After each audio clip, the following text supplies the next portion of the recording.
Sultan Syahrir telah mendengar kabar bahwa Jepang telah menerima ultimatum dari Sekutu untuk menyerah melalui radio BBC. Pada tanggal 15 Agustus 1945.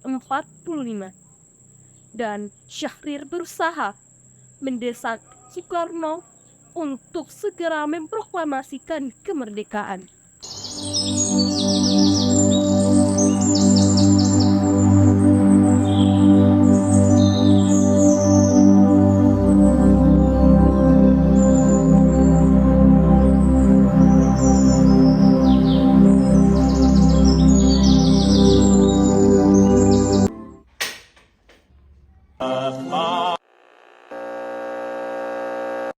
Of Japan and the Japanese government and the Japanese Imperial General Headquarters to sign the instrument of surrender at the places indicated.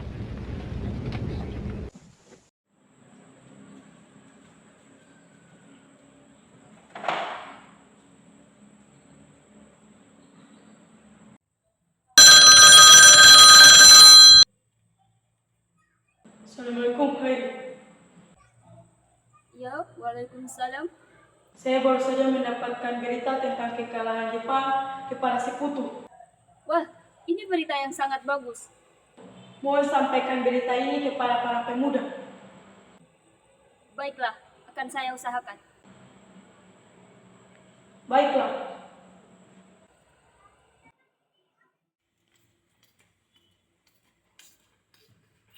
Assalamualaikum, Bung.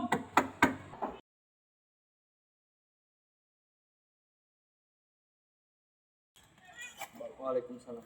Silakan masuk. Silakan duduk. Bung Hatta dan Bung Karno, kita harus segera memproklamasikan kemerdekaan Indonesia secepat mungkin. Karena ini waktunya sangat tepat. Apa maksud perkataanmu itu? Tolong perjelaslah pernyataanmu itu. Iya, karena berita kekalahan Jepang atas Sekutu sudah tersebar. Dengan demikian, kita dapat memproklamasikan kemerdekaan. Ingat Syahrir, kita tidak dapat memproklamasikan kemerdekaan begitu saja. Kita harus membahas hal ini dalam rapat PPKI agar semuanya jelas. Dan apakah berita kekalahan itu sudah terbukti secara akurat? Saya sendiri yang mendengar berita tersebut melalui radio BBC. Tapi saya tetap dengan pendirian saya. Baiklah, Bung, saya izin pamit. Baiklah. Setelah mendengar keputusan Insinyur Soekarno dan Muhammad Hatta yang tidak setuju dengan pendapat golongan muda yang akan memproklamasikan kemerdekaan secepat mungkin, Sultan Syahrir kemudian mendatangi markas golongan muda di Menteng Raya. Bagaimana hasilnya, Bung? Bung Hatta dan Bung Karno tidak setuju dengan pendapat golongan muda. Bisa begitu. Ini semua untuk kebaikan kita. Karena dalam keadaan vakum power ini, kita dapat memproklamasikan kemerdekaan Indonesia dan golongan muda membutuhkan keterlibatan golongan tua untuk memproklamasikan kemerdekaan. Menurut Bung Hatta dan Bung Karno, memproklamasikan kemerdekaan perlu adanya temuan PPKI karena mereka telah disepakati oleh kesepakatan yang dibuat oleh Jenderal Marsikal Terauchi. Kita secepatnya harus mengadakan pertemuan golongan muda terkait pembahasan masalah ini. Akibat perbedaan pendapat itu, terjadilah peristiwa Rengas Dengklok. Khairul Saleh sebagai pemimpin mengadakan pertemuan di ruang lembaga bakteriologi Jalan Pegasangan Timur nomor 17 Jakarta.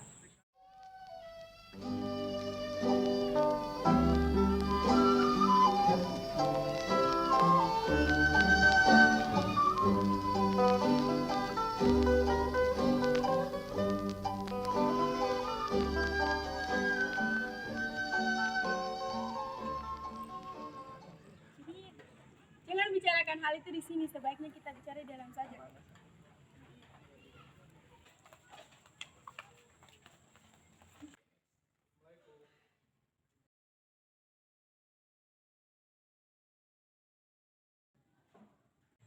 Barusan saya mendengarkan berita dari radio BBC London di Bandung yang menyampaikan bahwa Jepang telah menyerah kepada Sekutu. Jadi di Indonesia terjadi kekosongan. Kalau begitu, kita harus mendesak golongan tua, terutama Soekarno, untuk segera memproklamirkan kemerdekaan ini. Benar itu. Jepang sudah tidak ada lagi wewenang di negara kita ini. Kita harus memanfaatkan momen ini. Betul sekali, kawan. Tetapi jangan sampai proklamasi itu diproklamirkan oleh PPKI. Kenapa kau berpendapat begitu, sobat? Karena PPKI adalah badan bentukan Jepang. Kita tidak ingin ada campur tangan Jepang dalam proklamasikan kemerdekaan. Maka dari itu, mari kita menolak segala hadiah kemerdekaan dari Jepang. Karena kita akan membentuk kemerdekaan sendiri. Bung Syahrir benar. Kemerdekaan itu adalah hak dan persoalan rakyat yang harus segera diproklamasikan. Mari kita semua meminta kepada Insinyur Soekarno dan Bung Hatta untuk memutuskan segala urusan dengan Jepang. Tepat sekali. Kalian harus pergi ke kediaman Soekarno untuk memberikan kabar ini. Saya dan yang lain akan memerintahkan anggota pemuda untuk merebut kekuasaan dari Jepang. Assalamualaikum.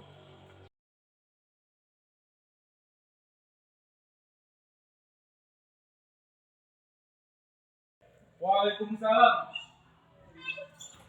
Ada apa? Silakan masuk.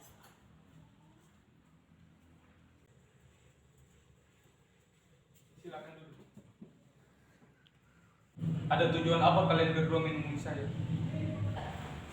Kita datang dengan maksud ingin menyampaikan keputusan hasil musyawarah dengan golongan muda agar Bung Karno bersedia untuk proklamasikan kemerdekaan secepat mungkin. Saya tidak akan melakukan hal itu. Saya akan tetap teguh pada pendirian saya bahwa proklamasi kemerdekaan harus dibahas terlebih dahulu dalam sidang PPKI. Apakah Bung Karno tidak ingin memikirkan keputusan itu kembali? Sekali tidak, tetap tidak. Keputusan saya telah bulat. Saya tidak main-main dengan perkataan saya. Apabila Bung Karno tidak mau mengucapkan pengumuman itu malam ini juga, besok akan terjadi pentumpahan darah. Ini leherku. Saudara bisa membunuhku sekarang juga. Saya tidak akan melepas tanggung jawab saya sebagai ketua PPKI. Karena itu, saya akan menanyakan kepada wakil PPKI besok. Untuk kedua kalinya, Insinyur Soekarno dan Muhammad Hatta tidak menyetujui pendapat golongan muda mengenai waktu proklamasi kemerdekaan. Oleh karena itu, para pemuda kembali mengadakan rapat di Asrama Paperi, Jalan Cikni nomor 71, Jakarta yang dipimpin oleh Khairul Saleh. Dari hasil pertemuan ini diputuskan untuk membawa Soekarno-Hatta ke Rengas Dengklok. Bagaimana ini, Saleh?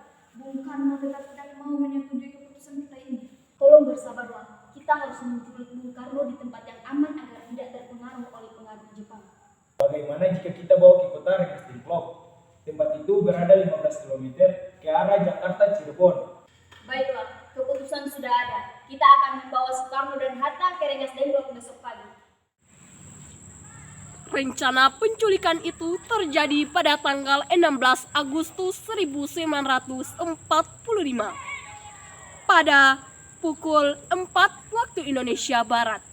Penculikan ini terbagi menjadi dua, yaitu penculikan Muhammad Hatta dan Insinyur Soekarno. Muhammad Hatta di kediamannya dan penculikan Insinyur Soekarno di kediamannya. Penculikan atas Muhammad Hatta terlebih dahulu terlaksana dan Muhammad Hatta langsung dibawa mobil ke Rengas Dengklok. Golongan muda yang lainnya langsung menuju kediaman Insinyur Soekarno. Golongan muda yang akan menculik Insinyur Soekarno langsung masuk ke rumah Insinyur Soekarno.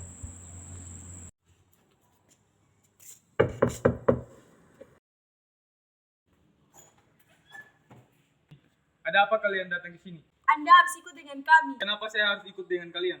Ini sudah menjadi kesepakatan kami para pemuda untuk pergi ke Rengas Dengklok sekarang juga.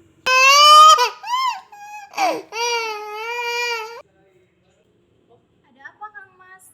Guntur menangis karena mendengar keributan. Bagaimana dengan anak dan istri saya? Kalau begitu, anak dan istri Anda ikut bersama kami ke Rengas Dengklok.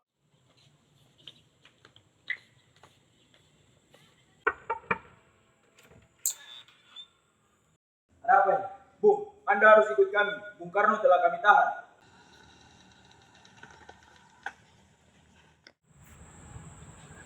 rombongan penculikan Insinyur Soekarno telah tiba di Rengas Dengklok.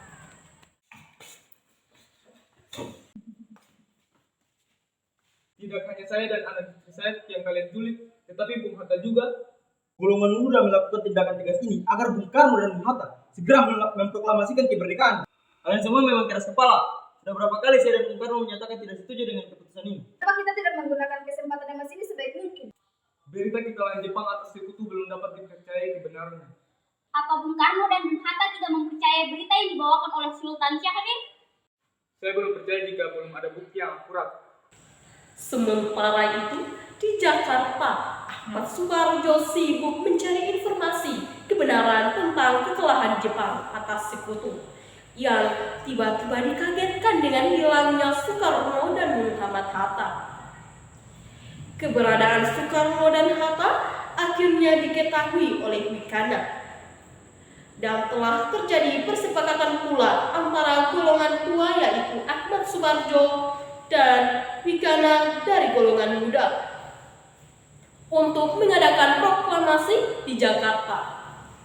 Berdasarkan kesepakatan itu, Ahmad Subarjo, Sudiro sekretaris pribadi Ahmad Subarjo, dan Yusuf Kento pergi ke Rengas Dengklok untuk menjemput rombongan Soekarno. Dalam perumusan teks proklamasi semula akan dilakukan pada Hotel Des Indes 16 Agustus 1945 pukul 23.00 waktu Indonesia Barat. Tetapi pihak hotel tidak mengizinkan adanya kegiatan selepas jam 22.30 waktu Indonesia Barat. Dengan keadaan seperti ini, Ahmad Subarjo berhasil meminjamkan tempat di Laksana Meda di Jalan Imam Bonjol nomor 1 Jakarta. Oh, kalian silakan masuk ke rumah ini. Anggap saja rumah sendiri.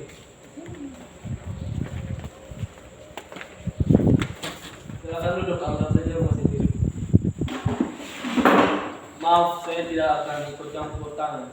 Terima kasih. Iya, sama-sama. Baiklah Bung Karno, kami akan menunggu saja di luar. Kita harus segera mungkin untuk perumusan naskah proklamasi. Bagaimana Bung? Apakah semua sudah terselesaikan? Tenanglah, semua sudah berjalan dengan baik.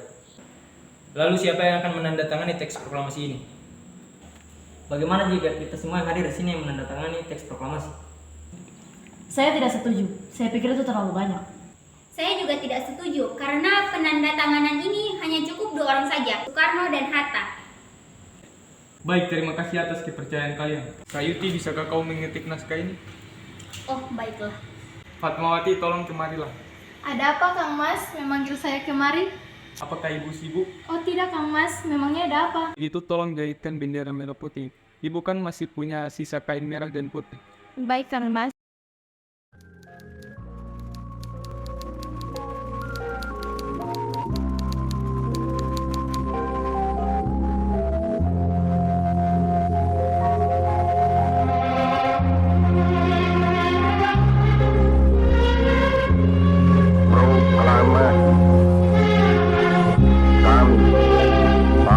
Indonesia dengan menyatakan kemerdekaan Indonesia.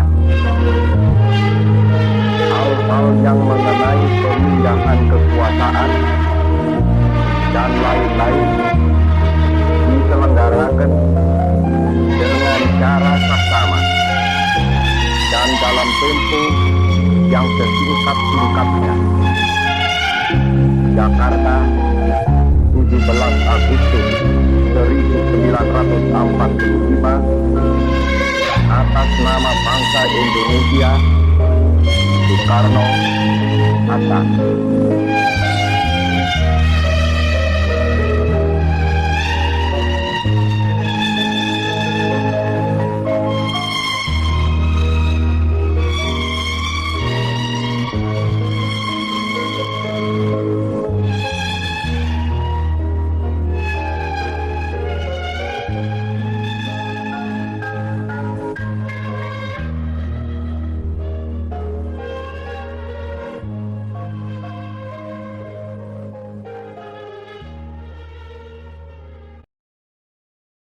Berita proklamasi yang sudah meluas di seluruh Jakarta disebarkan ke seluruh Indonesia pada pagi itu juga.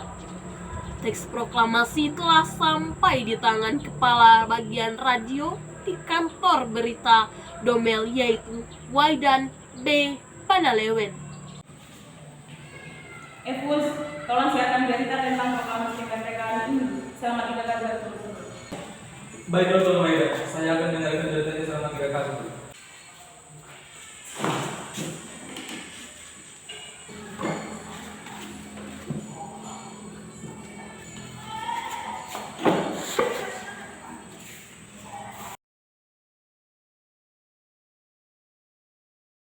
Hentikan segera penyiaran ini, atau kalian berdua akan kami jatuhkan hukuman. Teruskan saja pekerjaanmu, Irawan. Saya cuma perkataan mereka. Kita harus secepatnya menyiarkan berita ini kepada seluruh warga Indonesia. Ulanglah berita ini selama setengah jam hingga semua warga mengetahuinya. Baiklah Tuan.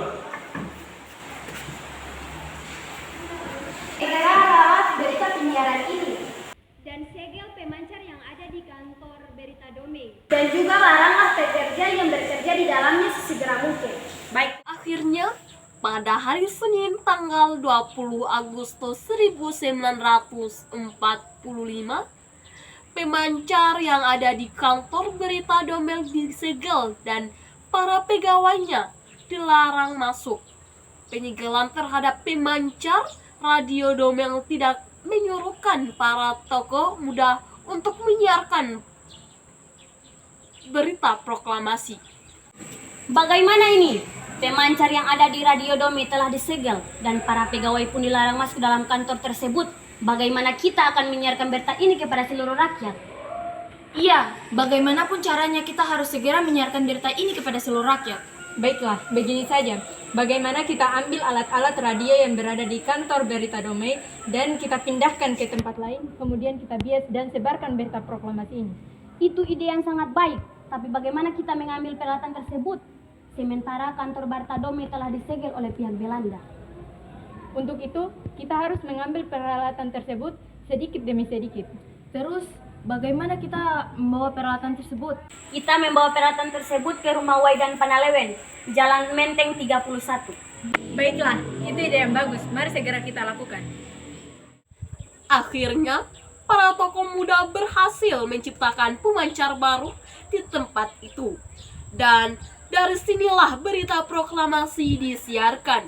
Selain itu, berita proklamasi juga disiarkan lewat pers dan selebaran. Hampir seluruh harian di Jawa dalam penerbitan tanggal 20 Agustus 1945 memuat berita proklamasi dan Undang-Undang Dasar Negara Republik Indonesia.